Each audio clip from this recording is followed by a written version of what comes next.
సూతశిఖుల కింద నిర్వహించలేదందువా. ఎంత మాట, ఎంత మాట!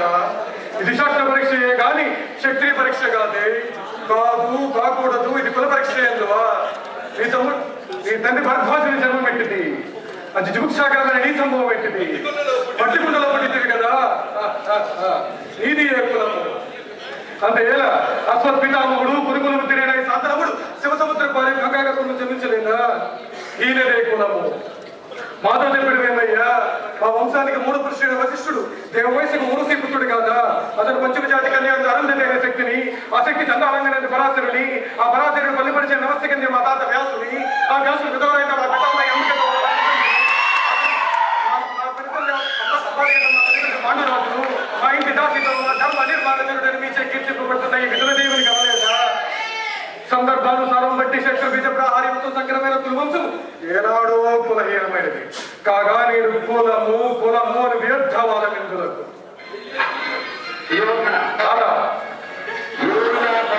బ్రహ్మర్షుల జననములు మనం విచారించదగినది కాదు. ఇది మీవన్నట్లు ముమ్మాటికి ఛాత్ర పరీక్ష. ఛాత్రమున్న వారెల్లరూ క్షత్రియులు, వారిలో రాజ్యమున్న వారికి రాదు. అతి రాజులైన ఈ గురురాజ పరిషత్తులు పాల్గొనటం అర్హులు. ఓహో, అసలు మా అర్హత నిర్ణయించినది. అయినచో మా రాజ్యంలో సస్యశ్యామలుగా సంపదగా వెలుగు నగరాజ్యం నేడే మూఢాభిషక్తులు గావించదు. సోదరా దుశ్శాసన అనర్కరవర్త శక్తి క్రీడము వేగముదేము బాబా కాంతరం సర్వభౌమ సృజితమనమేమంటే సువర్ణ సింహాసనం వీక్షింపుము. కళ్యాణవంతులారా, మంగళ శ్రీరాముడు సుస్వరముగా మోగనిండు. వంది వాగుదలారా, కన్న మహారాజును స్వయంవరం గావింపుడు. పుణ్యగలారా, వీరాదాసకు బాలభాగమున కస్తూరి తలగము తీర్చిదిద్ది బహుదల సుకృతమడి వైడూర్య ప్రమాదించోటికి చరేరగా వీరగంధము వైద్యరాచుడు. నేను ఈ సకల మహాజన సమక్షమున పండిత పరిషన్ మాధ్యమున సర్వదా సతదా సతదా సహస్రత ఈ కుల కలక మహాపంకిలము సమూలముగా శాశ్వతముగా ప్రక్షాళన గావించద.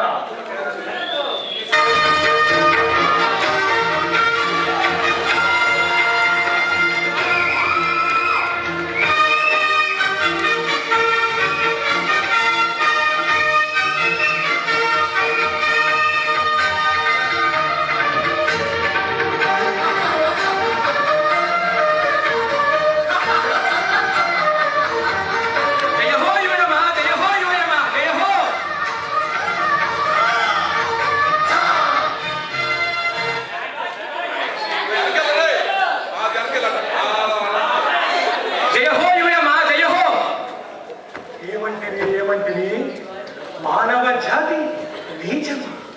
ఎంత మాట, ఎంత మాట!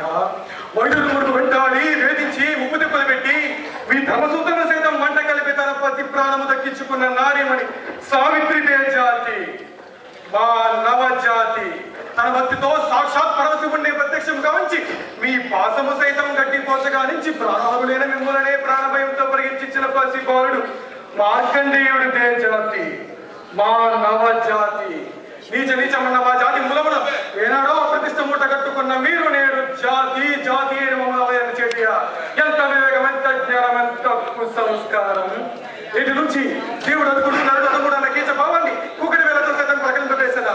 ముక్కులు పొందే ముక్కడి దేవతలు, ఇప్పుడు నేలే అస్థిక్పాలకులు, అనుగుణ నేలే పంచభూతములు సిద్ధం జయహో నిర్ణయాన్ని అశ్వపతిష్టించదా. వందమణి మైరత్న కష్టాలు కొట్టే సభ మందిరమున అప్పుడు అధ్యక్ష పరిహార సమూహమాధ్యమున భూతల పరిరక్షణ ధర్మనీయమైన ఈ ఔరవమున సర్వదా సతదా సతదా సహస్రద ఈ కులకలక మహాపంక్తులను సమూలముగా శాశ్వతముగా ప్రక్షాళన గావించదా. ఎరిట